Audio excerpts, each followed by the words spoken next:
Good evening. You're watching the main news on HKIBC. I'm Azam Khan. Here is a look at tonight's top stories. Syria cries out for help as the death toll in the earthquake, which also shook Turkey, shoots past 21,000. Chief Executive John Lee says his Middle East tour has achieved fruitful results. And Asia's largest real estate investment trust, the Link Reit, aims to raise $19 billion in a rights issue.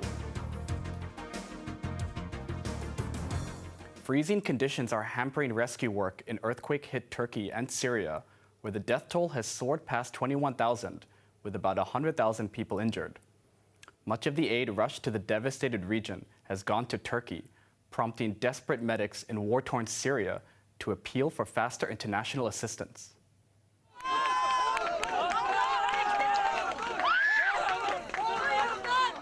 A rare moment of joy as another survivor is found and saved. Rescuers cried out in relief while pulling out 17-year-old Adnan Muhammad Korku, who had been trapped for 94 hours under the rubble in the Turkish city of Gaziantep. In Kahramanmaraş, a team from North Macedonia helped to extricate 5-year-old Suleiman, who had been trapped under tons of debris. But miraculous rescues are dwarfed by the rising number of casualties following a 7.8 magnitude earthquake that struck southern Turkey and northern Syria on Monday.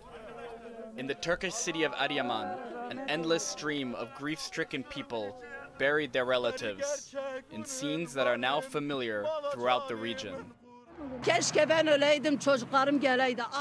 I wish I had died and my children had lived, said this woman, whose daughter was found holding her baby in her lifeless arms. The devastation stretched as far as the eye could see. Communities were rendered unrecognizable, with entire neighborhoods of high-rise buildings reduced to twisted metal. Even with an army of people searching, rescuers had to pick and choose where to dig. And with freezing temperatures, the survival time window is closing quickly. In Syria, desperate survivors begged for help, saying they have not received assistance since the earthquake struck. Abu Shahid al-Shami said families in Idlib are freezing and dying from the cold. He appealed for tents and medicines so that children could get a little relief as they huddle for safety in gardens. Critics say U.S. sanctions against the war-torn country is impeding the delivery of aid to some areas, as Washington is reluctant to send supplies through President Bashar al-Assad's government. Chief Executive John Lee returns to Hong Kong overnight from Dubai, the last stop on his week-long visit to the Middle East. Lee said he's satisfied with what he's achieved in Saudi Arabia and the United Arab Emirates. Joanna Ho reports. Meeting Hong Kong reporters on the last day of his Middle East tour, Chief Executive John Lee spoke of fruitful results that will benefit the city. The Hong Kong government and the Saudi Arabia government has agreed to start our negotiation about a protection and promotion and investment agreement. We've also agreed with the government of the UAE to start discussing the issues that we want to cover in respect of green and sustainable financing cooperation. We have signed altogether 13 memorandum of understanding or letter of intent in regard to cooperation, and they cover a wide range of areas, including IT, including business, including professional services, logistics, etc., etc. Lee described the tour as a trip of friendship between Hong Kong and the Middle East, but he did not say whether the Saudi state-run oil producer Aramco will float its shares in the city. Lee met Aramco's president and chief executive Amin Hassan Nasser in a bid to lure the energy giant to launch a secondary listing in the SAR. Both agree that we should continue close communication so that we will be able to help each other understand the things that we want to know about more. So I think that is a positive communication. Lee said he had also made contact with senior officials in charge of at least 3 sovereign funds. He vowed to invite all the companies and entities he and his delegation had met to invest in Hong Kong. Lee said he's likely to visit Southeast Asia next. He hopes to gain more support for Hong Kong's accession to the Regional Comprehensive Economic Partnership. Joanna Ho, HKIBC. A nurse has died following a fire in a tenement building in Mong Kok. Firefighters were alerted at about 3 a.m. when thick smoke billowed out of a first-floor unit on Canton Road. About 20 residents managed to escape before the blaze was put out about an hour later. But a 35-year-old woman was in a coma when she was rescued and died later in Kwang Wah Hospital, despite resuscitation attempts.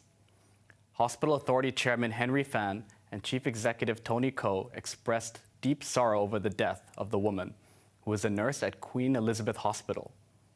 A preliminary investigation suggested that the fire was caused by a short circuit in a portable charger. 15 people have been arrested in a $27 million romance scam, the largest in more than a year. Police said a female accountant who met a scammer online in last May was told to open an account in a fake investment platform. She reported to police last month after she was unable to withdraw the money. Officers said in the past 10 days alone, victims lost a total of $104 million in 74 online and phone scams. Oscar-winning composer Bert Bacharach has died in Los Angeles of natural causes at the age of 94. Oh, but a chair is not a house, and a house is not a home when there's no one there to hold you tight.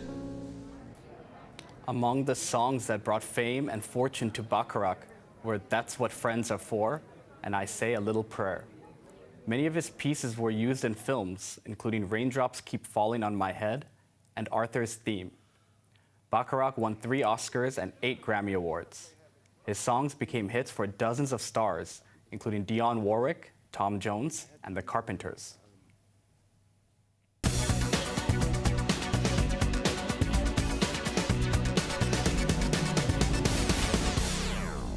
The Link Reit is aiming to raise around $19 billion in a rights issue in its first fundraising exercise since going public. It is offering shareholders a 30% discount if they wish to expand their portfolio. Raymond Young reports. For the first time since it was listed 18 years ago, the Link Reit is launching a direct equity fundraising exercise. After trading in its units was suspended in Hong Kong today, the trust announced a 145 rights issue for existing shareholders. At $44.20 per unit, the subscription price is a near 30% discount from its previous close of $62.80 yesterday. If all goes well, the largest real estate investment trust in Asia will be able to raise $18.8 billion, of which $300 million will cover expenses of the exercise. About half of the proceeds will be used to repay $7 to $8 billion of debt due this year. The company's net gearing, or the total debt divided by total assets, will be brought down to below 20%. The remaining funds will be used to pursue investment opportunities and as general working capital. After gaining a foothold in virtually every corner of Hong Kong's retail scene, the real estate manager has set its sights overseas in recent years. It now holds assets in Sydney, Melbourne, London and Singapore, where it acquired 2 shopping malls for $1.6 billion in December. Raymond Yang, HKIBC. Shares in Hong Kong slumped today as rising China-US tensions spooked investors. Beijing-based Baidu lost 7.4%, leading a decline in tech shares, with the index for the sector slumping nearly 5%. Tencent slipped 3.1% as the market pondered reports that Washington is set to slap new curbs on US companies funding computer technology development on the mainland. SMIC, China's biggest chip manufacturer, gave up 4.3%. BYD dropped 3.5% after Warren Buffett's Berkshire Hathaway sold another slice of its stake in the electric vehicle maker. The Hang Seng Index closed 2% lower. Now let's take a look at the markets. The Hang Seng Index closed down 434 points. Top 10 active stocks, Tencent was down $12.20, and Meituan was down $5.40. JD.com was down $14.20, and AIA Insurance was down $1.65. To the forex trading against the Hong Kong dollar, the euro is at 8.4, pound sterling is at 9.5. Over in Europe, London FTSE is currently down 58 points. Inflation on the mainland has risen, with more expensive food among the main reasons. A surge in spending during the Lunar New Year also helped push the Consumer Price Index for last month to 2.1% from a year earlier. The index gained 1.8% in December. Analysts expect the cost of living to pick up in coming months now that COVID measures have been lifted. Inflation could reach the government's target of 3%, well below the rate in the West. The Producer Price Index, meanwhile, continued to slide, declining 0.8% in January.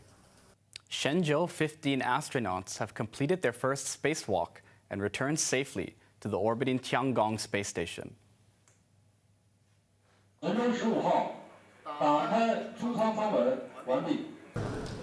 The spacewalk began with mission commander Fei Junlong opening the hatch door of the Weituan lab module. He was followed by Zhang Lu. They were supported by Deng Xingming inside the space station. They took 7 hours to complete a series of tasks, including installing expansion pumps outside the Mengtian lab module. The 3-member crew began their mission in November, and during their 6 months in space, they will venture 3 or 4 times outside the space station. On to the weather now. Mostly cloudy and misty with a few rain patches and sunny periods through the weekend. Temperatures will range between 19 and 23 degrees. Now let's take a look at the weather around the world.